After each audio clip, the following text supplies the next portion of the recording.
السلام عليكم ورحمة الله وبركاته. إلى حضرة سيدنا رسول الله صلى الله عليه وسلم، ثم إلى أرواح أزواجه وذرياته وأصحابه والتابعين وتابع التابعين لهم بإحسان إلى يوم الدين، ثم إلى أرواح أنبياء المرسلين وأولياء الله الصالحين والعلماء العاملين، ثم إلى أرواح مشايخنا ومعلمنا ولآبائنا ولأمهاتنا ولذوي الحقوق الواجبات علينا ولجميع المسلمين والمسلمات والمؤمنين والمؤمنات الأحياء منهم والأموات. الفاتحة.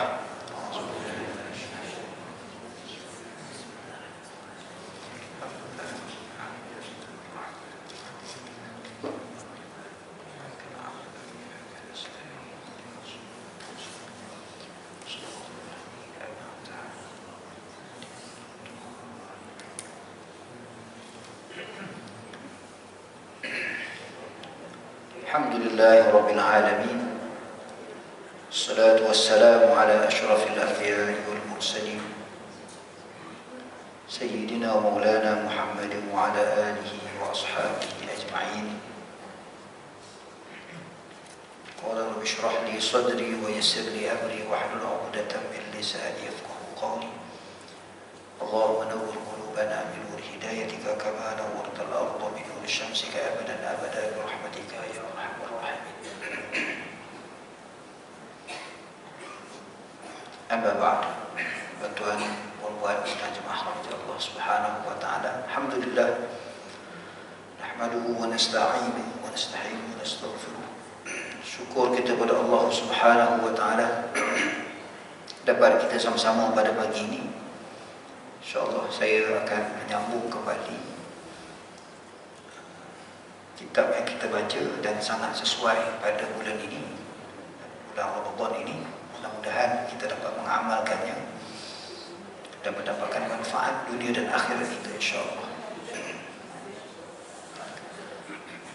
Baik tuan-tuan dan puan-puan Allah Subhanahu wa taala, pada pertemuan yang lepas kita telah membincangkan ke tuan-tuan ada kitab ini pada buku surat yang ke-6 surat yang ke-6 sebelah atas sikit, kurang barisan yang ke-10. Pada pertemuan yang lepas kita masih menyebut pada awal pertemuan kita dan pembacaan kitab kita ini tentang tajuk taubat. Jadi sebagaimana kita faham, kita tahu bahawa taubat itu bermaksud adalah kembali kepada Allah Subhanahu wa taala. Maka pada surat yang ke-6 ini pengarang kitab Syekh Ibn Athaillah As-Sakandari ini mengajak kita dan menerangkan kepada kita tentang bagaimana kita nak bertaubat dengan cara yang dituntut oleh Allah Subhanahu wa taala. Perbahasan tentang taubat ini dibahaskan, bagi saya ini adalah perbahasan yang sangat detail. Kalau tuan-tuan baca kitab Ihya Ulumuddin, juga ada bab At-Taubah pun juga panjang perbahasan. Cuma bila kita mempelajari tentang taubat ini, yang hanya kita tahu, kebanyakan kita lah yang tahu ialah kita istighfar, kemudian istilah taubat nasuha. Itu baik juga bagi kita untuk mengetahui hal sedemikian pada asasnya. Tetapi setelah kita mempelajari dengan begitu mendalam tentang taubat ini, rupanya kita nampak bahawa taubat kita selama ni banyak yang tak kena, yang tak tepat dengan syarat-syaratnya. Sebagaimana disebutkan oleh Syekh Ibn Athaillah As-Sakandari tentang kita nak bertaubat, kita kena beramal soleh. Kita juga tahu antara syarat-syarat taubat nasuha itu ialah kita menyegerakan amal soleh. Yang diajar kepada kita menyegerakan amal soleh, soalannya amal soleh yang mana? Yang mana disebutkan dalam kitab ini ialah amal soleh yang boleh menyegerakan perubahan hati itu. Sebagaimana kita tahu dalam beberapa hadis Nabi SAW, sahabat bertanya kepada Rasulullah, ayyul afdal amal, ayyul amal afdal indallah. Dan macam-macam bentuk soalan para sahabat bertanya kepada Rasulullah, ada tak amalan yang paling afdal di sisi Allah Subhanahu wa taala? Itu menunjukkan bahawa dalam banyak-banyak amalan, dalam banyak amal ibadah, ada amal yang paling afdal. Dalam riwayat yang lain,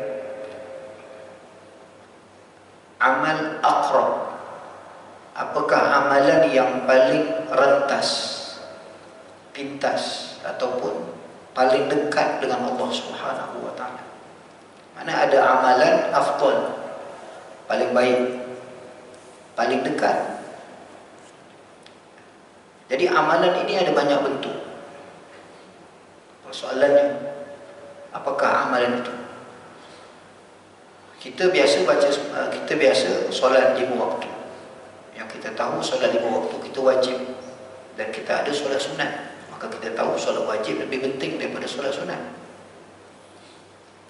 Begitu juga amalan kita membaca Al-Quran, khususnya dalam bulan Ramadan.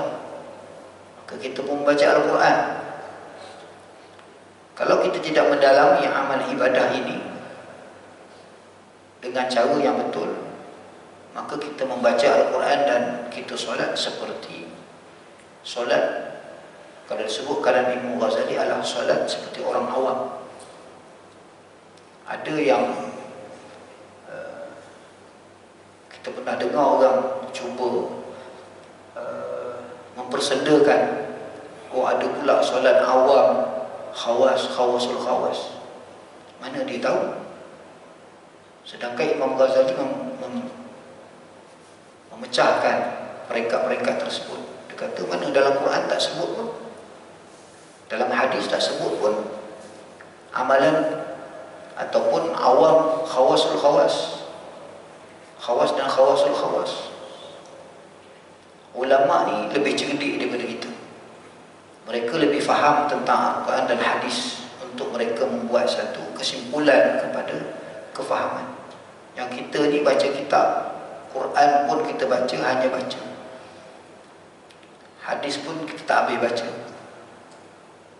Jadi dipersendakan apa cerita khawasul khawas, ini kan semua kerja Allah. Sedangkan sangat penting untuk kita mengetahui tentang amalan, sesuatu amalan itu peringkat kita di mana, supaya kita tahu man qama Ramadan iman wa ihtisaba, supaya kita dapat bermuhasabah pada diri kita, kita ni duduk di mana. Bila Imam Al-Ghazali membahaskan 3, awam, khawas, khawasul khawas. Bila kita fahami satu persatu 3 daripada peringkat ini, kita dapati duduk kat mana. Kita dapati kita bawah lagi daripada golongan awam. Kita bawah lagi golongan awam. Kerana golongan awam ini orang yang hatinya ghaflah, hatinya lalai, hatinya tidak ingat kepada Allah Subhanahu wa taala dalam semua kehidupan kita, khususnya dalam ibadah kita. Lalai lawannya ingat. Dalam kita sembahyang, berapa banyak kita lupa, berapa banyak kita ingat. Kita sendiri yang buat peringkat kita duduk kat mana. Dan kalau kita bahaskan lagi panjang lebar lagi tentang orang yang lalai itu ditegah oleh Allah Ta'ala. Wala takun minal ghafilin. Jangan kamu dimasukkan atau tergolong dalam orang yang hatinya lalai. Maka orang yang hatinya lalai, siapakah golongan orang yang hati lalai? Orang yang khawasirin, orang yang rugi. Kalau kita tengok dalam Quran, orang yang rugi ini siapa? Mana kalau kita detail satu persatu, kita lihat amal ibadat yang kita buat ini tak ada peringkat kita. Kita peringkat yang paling bawah. Dan peringkat paling bawah ini disebut dalam Al-Quran golongan Al-Mujrimin. Kalau kita baca lagi, golongan Mujrimin menakutkan, tuan-tuan. Orang Mujrim ini dimasukkan dalam api neraka. Kita semayang, kita baca Quran, tak pernah kita rasa kita ni ahli neraka. Semua akan rasa dirinya ahli syurga. Tak percaya, tanya diri sendiri. Kita tengah baca Quran, kita rasa, wah, aku ni ahli syurga ni. Kat mana tempat aku? Sebelah Nabi juga ni. Baru baca Quran. Tapi disebabkan ulama ini akan dicerakinkan dengan muhasabah, maka kita dapati bahawa kedudukan kita tak lebih daripada golongan awam. Dan dilarang oleh ulama, jangan kita rasa selesa untuk menjadi golongan awam, kerana golongan awam lah yang paling banyak masuk neraka. Maka soalannya kita, kalau gitu saya nak masuk dalam golongan khawas, saya tak nak masuk dalam neraka. Kita pun tahu, betul juga, saya tak nak masuk dalam neraka. Tapi bila kita teliti amal ibadat kita, memang amalan itu amalan yang boleh membawa kita masuk dalam neraka. Kalau tidak Allah Ta'ala sebut dalam Quran sebagaimana kita tahu, fawailul lil musallin. Dan kalau kita lihat, kalau kita buat kayu ukur melalui firman Allah dan juga sunnah Nabi, hadis Nabi, kita dapati Allah Ta'ala sebut, alam ya'nini alladhina amanu an takhsha'a qulubuhum li dhikrillah wa ma nazala minal haqq, ila akhir ayat. Bayangkan golongan yang terbaik adalah golongan para sahabat. Allah sendiri sebut dalam Quran, golongan yang paling terbaik dari sudut amalannya, dari sudut kehidupannya, dari sudut macam-macam. Minal awwalin, mereka itu golongan minal awwalin, dan mereka itu duduk dalam golongan muqarrabin, golongan yang hampir pada Allah Ta'ala. Bila mereka dalam golongan-golongan, mereka digolongkan dalam golongan yang hampir dekat pada Allah Ta'ala, dan Allah sendiri yang sebut, bukan ketua kampung kita sebut, Allah sendiri sebut para sahabat itu golongan yang paling terbaik. Tetapi dalam yang terbaik itu Allah Ta'ala masuk juga dalam Quran tentang alam ya'nil ladzina amanu an takhsha'a qulubuhum li dzikrillah. Tetap juga Allah Ta'ala beritahu dan memberi pesan kepada para sahabat, yang mana para sahabat ini golongan terbaik. Kalaulah para sahabat itu termasuk golongan terbaik, ditegur oleh Allah Ta'ala tentang kelalaian, kealpaan kita dalam melaksanakan amal ibadah, apatah lagi kita 1400 tahun, kelalaian kita lebih teruk lagi. Adakah kita rasa kita selesa dengan sembahyang kita, dengan bacaan Quran kita, dengan qiyam kita? Kita rasa selesa, dah buat, cukup lah. Yang ni yang disebutkan oleh Syekh Ibn Athaillah, dia kata, dalam kita bertaubat kepada Allah Ta'ala, kita melihat kepada amal soleh yang kita buat ini. Kita kena pastikan amal soleh yang kita buat ini ke arah mana? Ke arah awam ataupun khawas. Kita bukan nak mendabik dada kita ini, saya golongan khawas. Bukan tujuan itu. Tujuan ulama menyebutkan golongan itu supaya kita sentiasa berhati-hati dalam setiap amal ibadah, dan kita bimbang sebagaimana kalau disebutkan oleh Imam Ghazali, dan juga selalu disebutkan di sini, ialah kita bimbang amal soleh yang kita buat ini, kita buat hanya menurut hawa nafsu kita. Mungkin ada yang cakap, macam mana pula saya menurut hawa nafsu saya? Ustaz, saya pergi sembahyang. Sembahyang itu kan perintah Allah. Kenapa pula ikut hawa nafsu? Ikut Allah lah, kata kita. Kata Imam Ghazali, perhatikan amal ibadah kamu. Maksud perhatikan itu, kita cek daripada mula kita niat sampai kita habis sembahyang. Adakah kita menurut hawa nafsu kita ataupun kita menurut perintah Allah? kita akan dapati memang menurut hawa nafsu kita. Dengan syarat kita kena perhatikan dan dengan muhasabah. Ataupun disebutkan oleh Syekh bin Athaillah ialah dengan tafakkur. Baru akan menghasilkan sejauh mana amal ibadah kita ini semata-mata kerana Allah Subhanahu wa taala. Kita bimbang tuan-tuan, dalam bulan Ramadan ini banyak amal ibadah kita buat. Dan memang Allah akan bagi pahala sebanyak-banyaknya. Tapi kita jangan lupa, man qama Ramadana, disebut qama itu pun perbahasan yang sangat panjang. Ramadan imanan, maknanya ada syarat juga. Nak dapatkan keampunan Allah, nak mendapatkan ganjaran yang terbaik di sisi Allah, itu ada syarat-syaratnya. Kita tak pandang syarat itu, dan kita pandang syarat itu imanan. Oh, aku sudah beriman, aku Islam. Okey, dah lepas satu katanya. Ihtisabah, oh aku ihtisabah aku gini-gini saja. Oh, dah lulus lah. Semudah itu kita nak menilai bahawa kita dah sampai kepada ghufira lahu ma taqaddama min dhanbi. Tidak semudah itu. Maka sebab itu orang yang bertakwa, orang yang benar-benar dia menghayati ihtisabah, dia akan benar-benar tafakkur akan setiap amal ibadat dia daripada kecil sampai besar. Dia memastikan bahawa sembahyangnya, bacaan Qurannya, qiyamnya semata-mata lillahi rabbil alamin. Tidak ada lain. Bukan kerana surau masjid menyediakan qiyamul lail, kalau aku tak pergi orang mana pula. Kan? Kita pun pergi. Ataupun tadarus. Tahun lepas aku tadarus, tahun ni tak tadarus. Alamak, baru je balik pada haji, takkan tak pergi. Malulah pula. Jangan-jangan ada yang macam tu. Begitu juga kita sembahyang subuh datang sini, tak ada apalah buat. Bulan puasa biasa ada biasa ada sarapan pagi. Dan tak ada buat apa-apa, duduk kat rumah tak jadi apa, baik aku pergi sembahyang.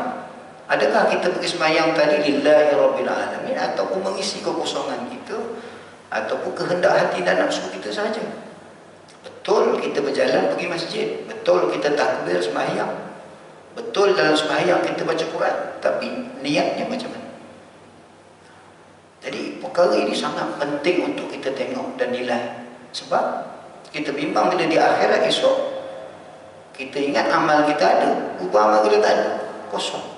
Kita pun balik, kita berhujah dengan Allah. Ya Allah, aku kat dunia aku beramal banyak. Allah kata, iya ke? Tunjuk satu-satu. Maka menyesal dia. Ya Allah, kenapa begini? Kata Allah Ta'ala, tidakkah ada orang yang memberi nasihat kepada kamu tentang agama begini-begini? Ada, kenapa kamu tak buat? Aku dah buat. Ada tak pesanan-pesanan mengatakan ikhlas? Ada. Sudah, tak ada perbahasan. Mana bertemu dengan Allah Ta'ala itu tak ada. Hujah kita tak ada. Maka akhirnya kita kata minal khasirin. Kita kata, ya Allah, betapa ruginya aku. Aku semayang, biar semayang semata-mata. Maka disebut kat sini ialah apabila seorang itu nak bertaubat, ialah mestilah amal soleh. Yang mana amal soleh tersebut yang boleh menyegerakan perubahan hati kita. Misalnya kita sembahyang, berapa puluh tahun kita sembahyang, berapa puluh tahun kita sembahyang, berulang-alik kita masjid surau, sembahyang jemaah kita tidak tinggal, umrah haji kita buat banyak. Ada tak perubahan hati kita sepanjang kita boleh beramal, daripada kita muda sampai kita dah dewasa? Perubahan sikap kita, akhlak kita ada tak berubah? Ke sama saja? Ulama dia senang, dia nak tengok amal ibadah itu diterima oleh Allah Ta'ala itu ialah melihat kepada sikap kita. Kalau dulu kita dengan jiran kita tak baik, balik haji jiran kita pun tak baik, itu menunjukkan apa? Kalau dulu kita sembahyang kita tidak jemaah, sekarang dah boleh berjemaah, lepas raya esok macam mana mulut kita, macam mana kita punya pandangan kita, persepsi kita, sikap kita, perbuatan kita, tingkah laku kita, adakah ke arah kebaikan ataupun tidak? Bermaksud Ramadan 30 hari tidak mengajar kita, tidak memberi kesankan kepada kita untuk menjadi lebih baik. Itu menunjukkan amal soleh kita bermasalah. Itu yang kita bimbang. Maka amal soleh kita pastikan boleh menyegerakan. Apakah amalan yang boleh menyegerakan untuk kita berubah hati kita? Amalan yang menyegerakan untuk berubah hati kita ialah ingat kepada Allah. Ada saya mengajar kepada pelajar-pelajar saya di kuis. Jadi saya kata, ustaz ni tak habis-habis ingat kepada Allah.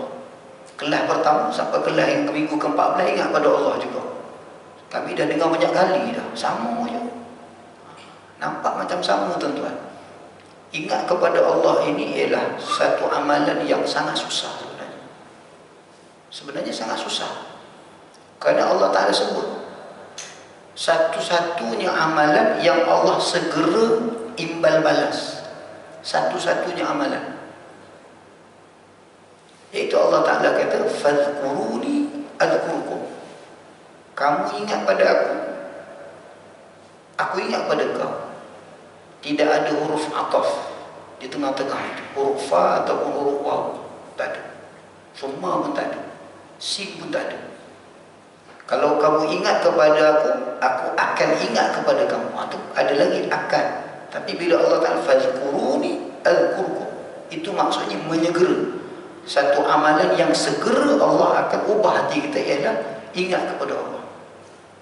Kena ada yang tanya sini, saya ingat semayang tadi.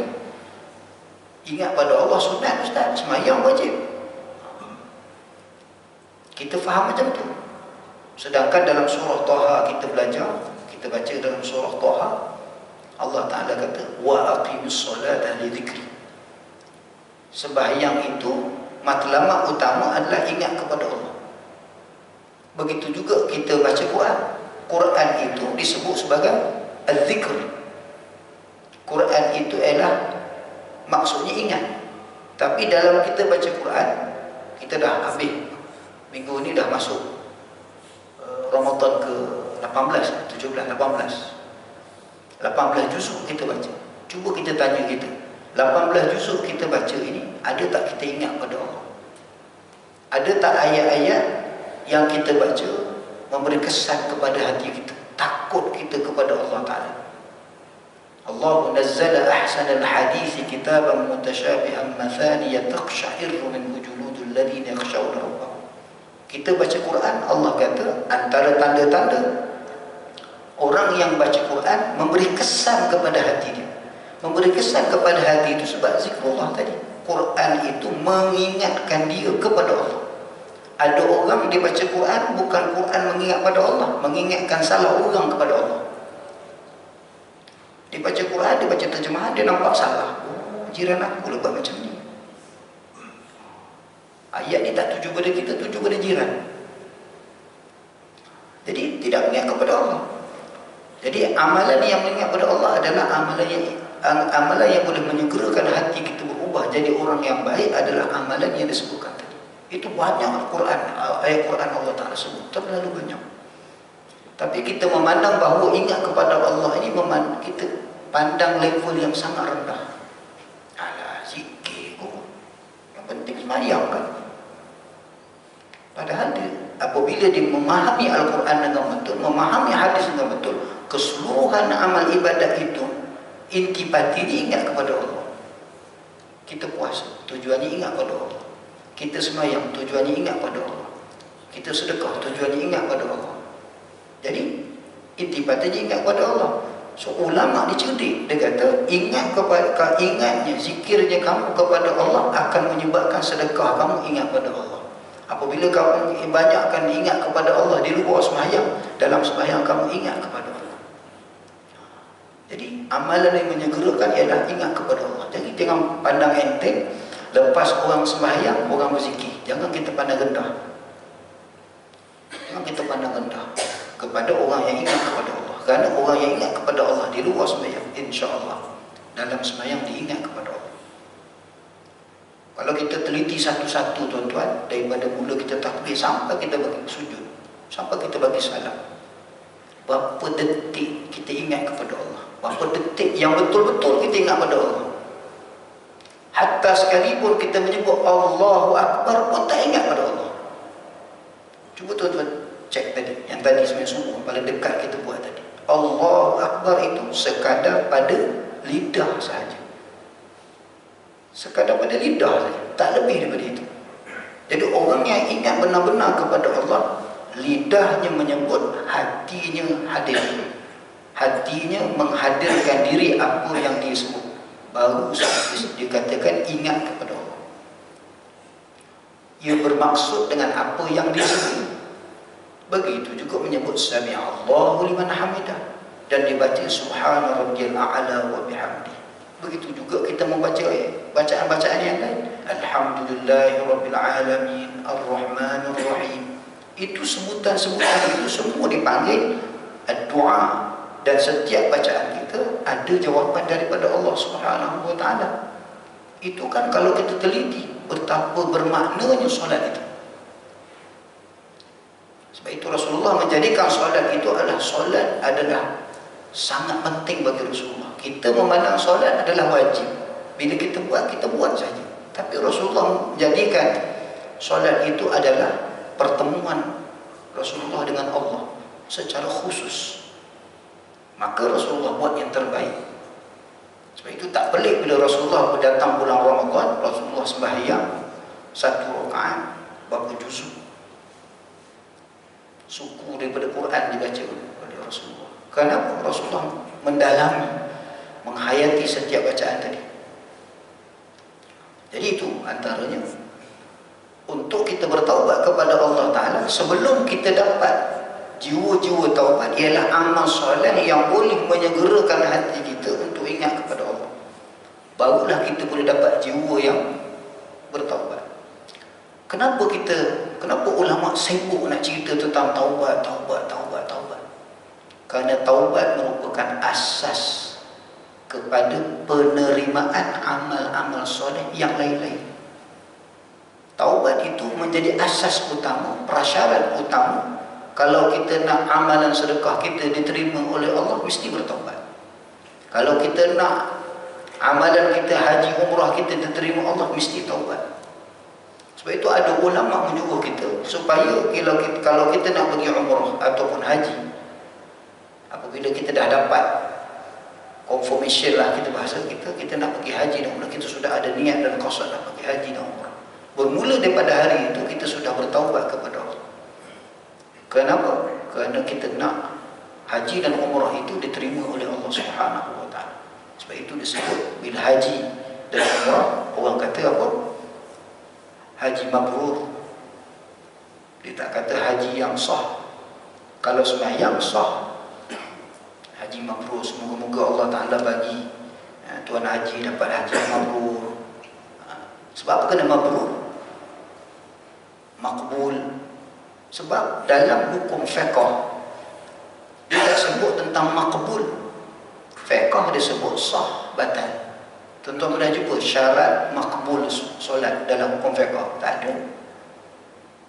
Mana ada? Tapi kenapa ulama meletakkan makbul, diterima oleh Allah Ta'ala? Kerana diterima oleh Allah Ta'ala itu ialah apa yang ada pada zahirnya, apa yang ada pada batinnya. Maksudnya ibadat kita ini mesti ada tingkah laku zahir, tingkah laku batin.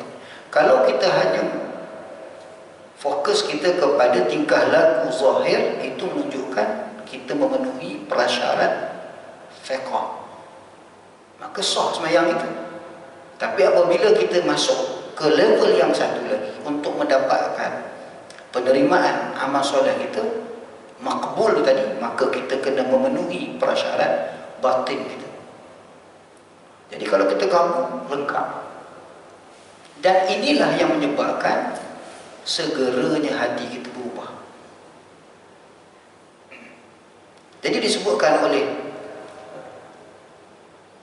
Syekh Ibn Athaillah, disebut kenapa ulama suruh kita. Sebenarnya Allah suruh, sebenarnya Nabi dah suruh. Cuma ulama ni banyak dia tulis kitab tentang taubat ni. Kenapa? Berdasarkan firman Allah Ta'ala, innallaha yuhibbut tawwabin wa yuhibbul mutatahhirin. Sebagaimana kita tahu, kita sebut tentang kita nak dapat pahala.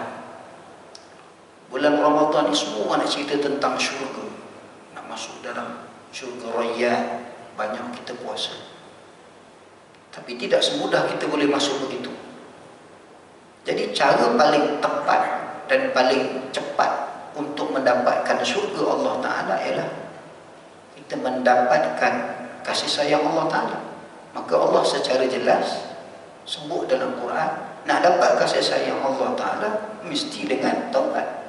Dan taubat pula disyaratkan mesti banyak, bukan sekadar banyak, berulang kali. Dan sebagaimana kita sebut pada awal lagi, dalam kitab ini menyebutkan, apabila kita banyak bertaubat kepada Allah, kita akan dapat kasih sayang Allah Ta'ala.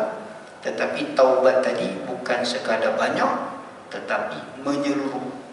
Ada beza. Menyeluruh itu adalah dalam semua ketaatan yang kita buat juga kena bertaubat.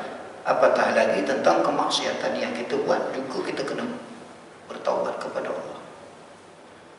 Maka dia kata dalam kitab ini,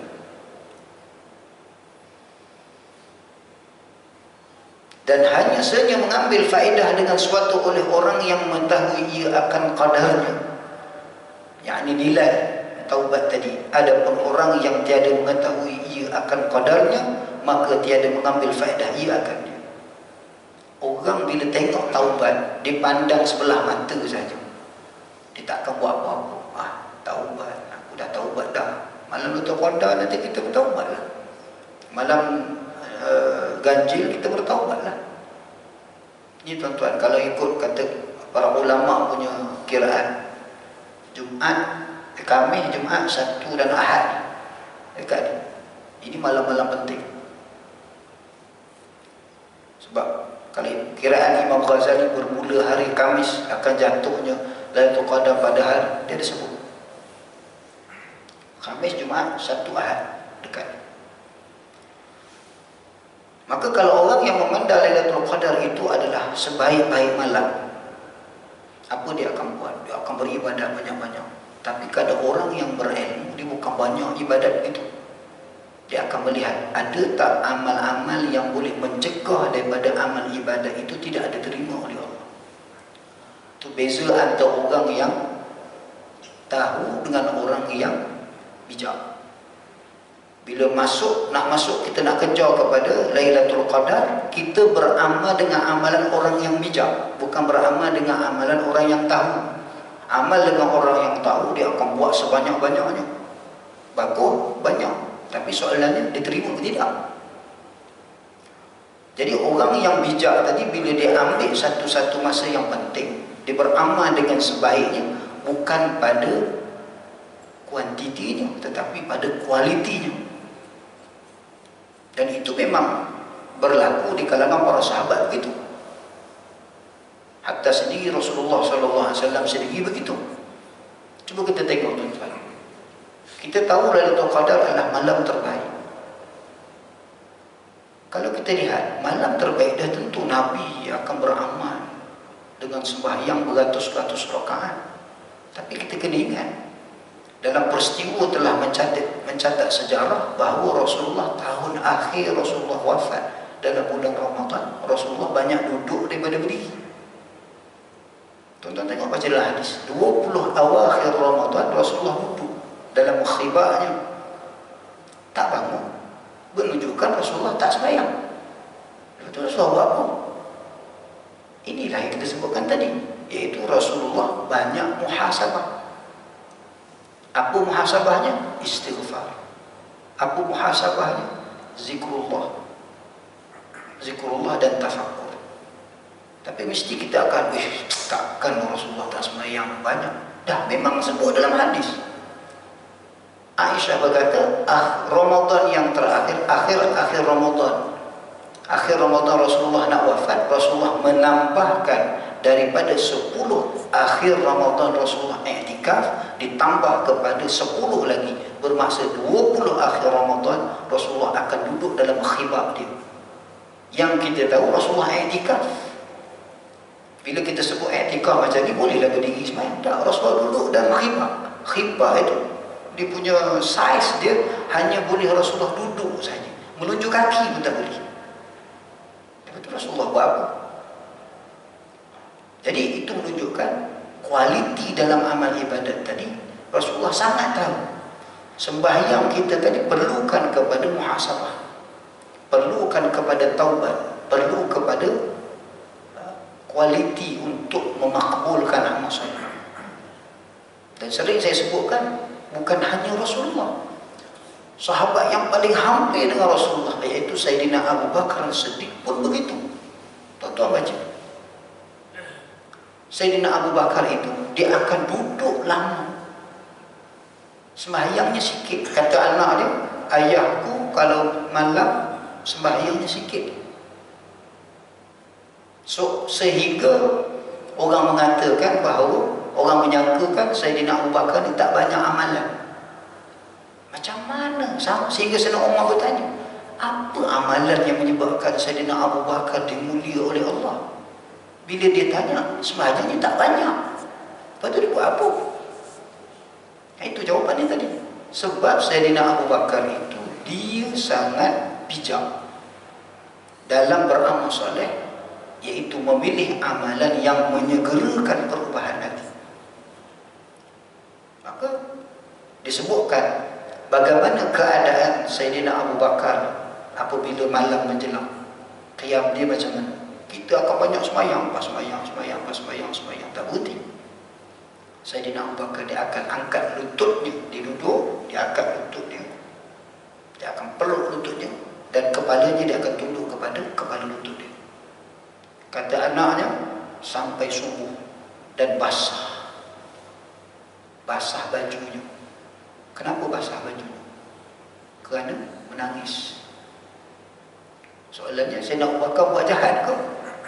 Dah tentu Sayyidina Abu Bakar tidak buat jahat, kerana Sayyidina Abu Bakar memikirkan nasibnya di hadapan Allah Subhanahu wa taala. Muhasabah. Setiap amalan, setiap jawatan yang kita ada, setiap harta yang kita ada, ini amalan yang memberi kesan pada hati kita. Kita nampak enteng saja.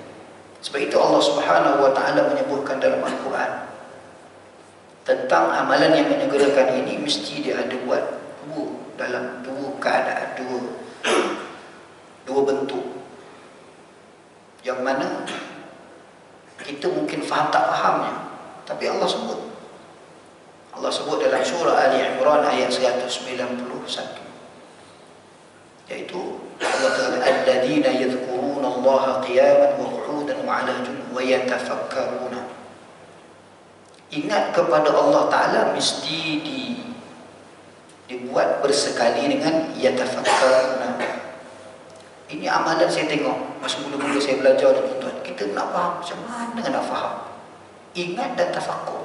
Rupanya amalan ingat dan tafakkur apabila digabungkan keduanya, tuan-tuan, inilah amalan yang boleh menyegerakan hati untuk kita ingat kepada Allah. Sebab Allah Ta'ala sebut dalam surah Ali Imran, tuan-tuan kalau baca ayat sebelum daripada itu, ayat 190 surah Ali Imran, Allah Ta'ala sebut siapa orang yang beramal soleh dengan ingat kepada Allah dan tafakkur. Siapakah orang ini? Rupanya para sahabat yang disebutkan dalam Al-Quran, para sahabat itu dengan gelaran ulul albab. Ulul albab, kalau kita tengok dalam bahasa, albab itu bukan pintu, tuan-tuan. Mungkin tuan-tuan belajar bahasa Arab kan, albab bukan pintu. Albab itu pintu. Kalau al-abwab itu jamak kepada pintu, jamak, plural. Itu yang cerita Piramli itu Ahmad Albab. Piramli itu lebih cerdik pada kita, tuan-tuan. Mana dia dapat perkataan Ahmad Albab? Tapi Albab itu disebut dalam Quran banyak tempat, tuan-tuan. Dan golongan yang dipuji oleh Allah Ta'ala adalah golongan ulul albab. Takkan kita tak memberi fokus kepada golongan yang dipuji ini? Apa mereka buat? Apa amalan mereka ni, yang sehingga Allah Ta'ala puji? Siapakah mereka ini? Siapakah mereka ini? Mereka adalah sahabat Nabi. Kenapa mereka dipuji? Disebabkan amalan mereka. Apakah amalan mereka? Alladzina yadhkuruna Allah qiyaman wa qu'udan wa 'ala junubihim wa yatafakkaruna fi khalqis samawati wal ardh rabbana ma khalaqta hadha batila Amalan simple. Itu yang dibawa oleh Sayyidina Abu Bakar Siddiq radhiyallahu anhu dan para sahabat yang lain. Kita nampak remeh je. Zikir dengan baca Quran, confirm kita akan pilih baca Quran, betul kan? Tak memang pun kita kena baca Quran, tapi cerdiknya ulama, cerdiknya para sahabat, zikir itu ingat kepada Allah Ta'ala itu setiap masa. Apabila dia baca Quran, sepatah semudah huruf Quran terus tersentuh hati dia. Kita bacalah 3 kali khatam pun, satu huruf Quran pun kita tak tersentuh hati itu. Sahabat itu bila baca Quran, satu huruf tu pun dah tersentuh hati, menyebabkan tambah iman dia. Jadi kita tak cerdik, kita banyak baca Quran tapi zikir tak mahu, maka baca Quran kita hilang macam tu saja, tak memberi kesan apa-apa. Dan kita berbangga pula tu, saya baca Quran, saya tadarus pagi, duha, malam, tengah malam pun saya tadarus, habis Quran 5 kali saya khatam satu Ramadan. Sahabat baca Quran tetapi satu ayat yang dibaca terus memberi kesan pada hatinya sehingga menelihkan air matanya, dan tak boleh lagi nak menyambung ayat yang kedua. Kerana apa? Takut pada Allah Subhanahu wa Ta'ala. Sebagaimana imam baca ayat tadi itu, kalau kita perhati ayat yang pertama kita baca itu memang takut itu. Maka kalau orang yang hatinya hidup ingat kepada Allah Ta'ala, buat apa pun amal ibadah memang akan terus memberi kesan pada hati dia, menusuk qalbu dia, akan bertambahlah iman. Sebagaimana Allah Ta'ala sebut tadi, Allah Subhanahu wa Ta'ala sebut, alam ya'ni lil ladzina amanu an takhsha'a qulubuhum li dzikrillah.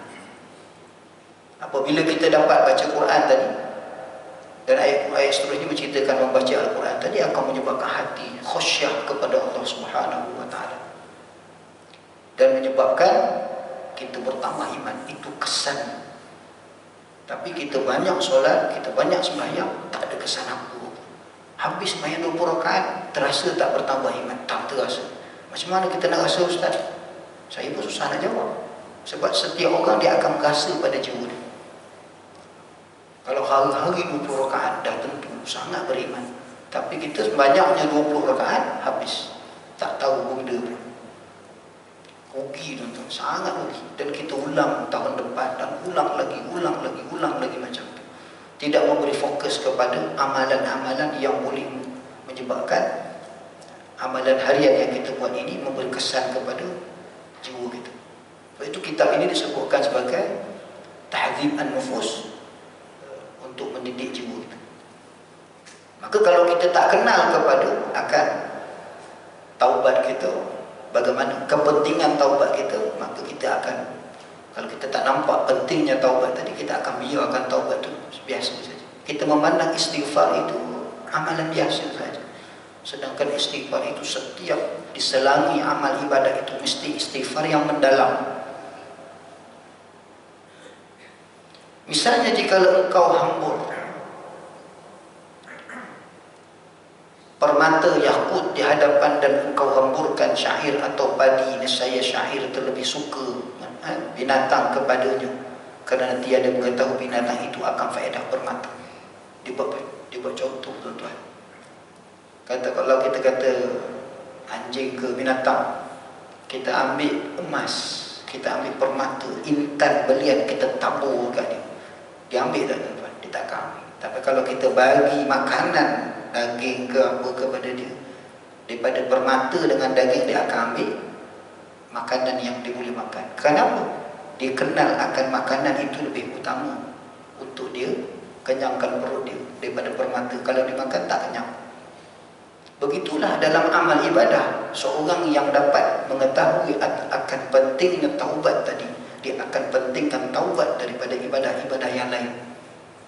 Maknanya taubat itu letak dahulu keutamaan. Bukan dia tinggalkan sembahyang, bukan tinggalkan puasa, tidak. Tapi dia meletakkan taubat itu melebihi keutamaan. Sebab dia dapat bezakan antara permata tadi. Dan demikianlah orang yang mengetahui dengan orang yang tiada mengetahui. Orang yang faham taubat itu penting dengan orang yang tak faham taubat itu penting, itu sangat berbeza. Langit dan bumi. Maka kalau kita tahu taubat itu sangat penting, khususnya dalam bulan Ramadan ini tuan-tuan, kita akan bertaubat sungguh-sungguh. Biar hari-hari mata kita mengalirkan air mata kerana taubat kita. Biar begitu. Jangan kita banyak baca Quran, banyak sembahyang, tapi taubat satu hari kita tak ada. Kalau tak melilih air mata sekalipun kita ada kesedaran, ya Allah, aku banyak dosa. Sembahyang aku boleh sembahyang, tapi aku bimbang amalan-amalan sembahyang baca Quran ini ada niat-niat yang lain. Maka hendaklah mengetahui binatang itu akan faedah permata dan dikira orang yang dan maka hendaklah engkau tilik daripada antara dua orang yang taubat. Maka kita tengok orang yang suka bertaubat dengan orang yang tidak suka bertaubat sangat berbeza. Ia daripada dosanya, dan orang yang tiada taubat ia daripadanya. Jika taubat engkau, maka sungguhnya engkau daripada orang yang dikasihi Allah Subhanahu wa ta'ala. Maka dia kata, kalau kita bertaubat kan kita mendapat kasih sayang Allah. Kenapa kita tidak mahu bertaubat? Kenapa kita tak beristighfar dengan istighfar yang sungguh? Bukan sekadar kita istighfar dengan lafaz pada mulut kita. Ramai orang istighfar, astagfirullah, astagfirullah. Tapi istighfar itu sungguh atau tidak? Sebab Allah melihat kepada kesungguhan apa yang kita sebutkan. Dan jika tiada taubat daripada dosa engkau, maka adalah engkau daripada orang yang zalim. Innallaha yuhibbut tawwabin wa yuhibbul mutatahhirin. Dan orang yang tidak bertaubat itu adalah golongan yang zalim terhadap dirinya. Kerana firman Allah Ta'ala, wa man lam yatub fa ulaika humudz zalimun. Kita pilih, kita nak bertaubat ataupun tidak mahu. Tapi ada di kalangan kita, saya tak berdosa sepanjang Ramadan, satu dosa pun saya tak buat, Ustaz. Kenapa saya nak bertaubat? Ini lagi bahaya. Ini lagi bahaya, tuan-tuan. Kenapa? Dia merasai dirinya tidak ada buat dosa. Sedangkan kita ini sebut saja manusia, kita ni bukan Nabi dan bukan Rasul, dosa kita banyak. Maka kita termasuk golongan orang yang zalim. Sebab itu Allah Ta'ala sebut, wa man lam yatub, siapa yang tidak bertaubat kepada Allah Subhanahu wa ta'ala, mereka termasuk dalam golongan orang yang zalim. Yakni, dan barang siapa tiada taubat ia daripada dosanya, maka mereka itu orang yang zalimun, yang zalim. Dan barang siapa taubat daripada dosanya, dapat untung ia. Kita beruntung. La'allakum tuflihun. Dan barang siapa tiada taubat ia daripada dapat rugi ia. Maka kalau orang yang tidak bertaubat, dia akan khasirin, termasuk dalam golongan orang-orang yang sangat rugi. Maka kita tak mahu Ramadan kita adalah Ramadan yang rugi, tuan-tuan. Jangan ditipu oleh amal ibadat yang kita buat. Jangan tertipu. Maka cara kita untuk jangan tertipu, selangilah ibadat-ibadat kita dengan taubat. Apa jua ibadat, kecil maupun besar. Sekalipun sampah yang kita kutip dalam masjid ni nak buang kat luar pun, itu juga memerlukan kepada taubat kepada Allah SWT. Kita bimbang. Kenapa? Kalau kita dapat jaga yang kecil, insya-Allah yang besar kita boleh jaga.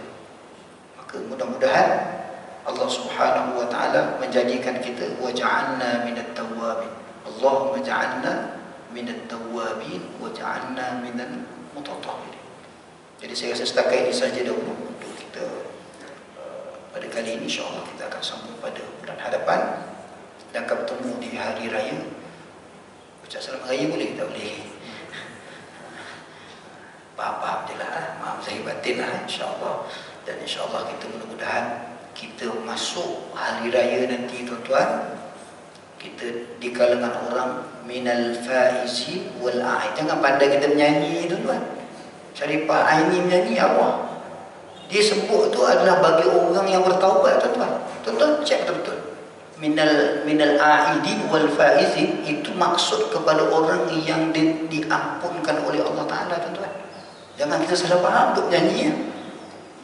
Sebab orang yang mendapat keampunan dalam bulan Ramadan ini, Allah mengampunkan dia minal faizin wal a'idin. A'id itu maksudnya apa? At-tawwabin. Jangan salah faham, kita nyanyi kita tak faham. Orang menyanyi memang dia tak faham pun. Kita dah belajar, kita dah tahu, biarlah. Ya Allah, jadikan kami minal faizin, minal aidin wal faizin, orang-orang yang berjaya. Berjaya pada sudut apa? Mendapat keampunan, bukan berjaya tak makan tak minum. Berjaya tak makan tak minum, orang Afrika terutama dapat keuntungannya, tuan-tuan. Kita berjaya kerana Allah ampun dosa kita. Sebab itu sentimental orang Melayu tu ada bagusnya. Pagi-pagi raya tu kan dia takbir tu kan, dia punya intonasi takbir tu menyedihkan. Bagi saya suka, Sebab apa? Muhasabah. Ya Allah, sebulan aku puasa, apa yang aku buat ni? Astaghfirullahaladzim. Ya Allah, aku minta ampun. Ya Allah, aku dah masuk raya, adakah aku mendapat keampunan daripada-Mu ya Allah? Itu yang menangis. Ke kita menangis tak dapat berlemah? Ya Allah, tempah lemah semalam tak jadi. Astaghfirullahaladzim. Tuan-tuan, janganlah macam tu. Letih, pihak surau masjid buat tazkirah ni supaya kita dapat peringatan. Sedih, kenapa makcik sedih? Malam tadi rendang tak jadi, kucing lompat masuk dalam kawah. La ilaha illallah. Awas soal, tuan-tuan. Sebab itu malam raya jaga hati kita. Malam raya jaga hati kita. Makcik-makcik, ibu-ibu bila malam raya tu banyakkan kita istighfar. Sambil-sambil kita insya-Allah lembut daging tu cepat sikit. Lembut yang dalam tu lagi cepat, lembut yang dalam tu lagi cepat. InsyaAllah tuan-tuan, insyaAllah saya mohon maaflah saya batin. Dan insyaAllah kita bertemu dan kita minta pada Allah Ta'ala sungguh-sungguh yang mana Rasulullah SAW pesan, bila mana kita dapat bertemu dalam Lailatul Qadar, memperbanyakkan kita Allahumma innaka afuwun karim. Tuan-tuan baca maksud Melayu. Kalau tuan-tuan tak dapat feeling dia, baca maksud Melayunya. Allahumma innaka afuwun karim tuhibbul afwa. Baca bahasa Melayunya tu, baru dapat feel dia. Baca bahasa Arab terbelit lidah, Allahumma innaka afu. Memang tak jumpa lah tuan-tuan. Baca bahasa Melayu baru dapat feeling. Oh, ini Allah Ta'ala nak suruh. Malam Lailatul Qadar banyak minta ampun, tuan-tuan. Biar kita duduk, biar habis basuh, ambillah baldi minta apa tak ada. Malam itu malam taubat. Jadi begitu kan tuan-tuan. Satu TV simpan dalam bilik air, tuan-tuan. Jangan letak lagi. InsyaAllah tuan-tuan, sama-sama kita berasam. Mudah-mudahan malam Lailatul Qadar adalah tiap-tiap malam Ramadan. Mudah-mudahan kita mendapat keampunan daripada Allah. Dan bila Allah ampun dosa kita, Allah selamat kita dunia dan akhirat insyaAllah. Qul qawli hadza wa astaghfirullahal azim li wa lakum. Wassalamualaikum warahmatullahi taala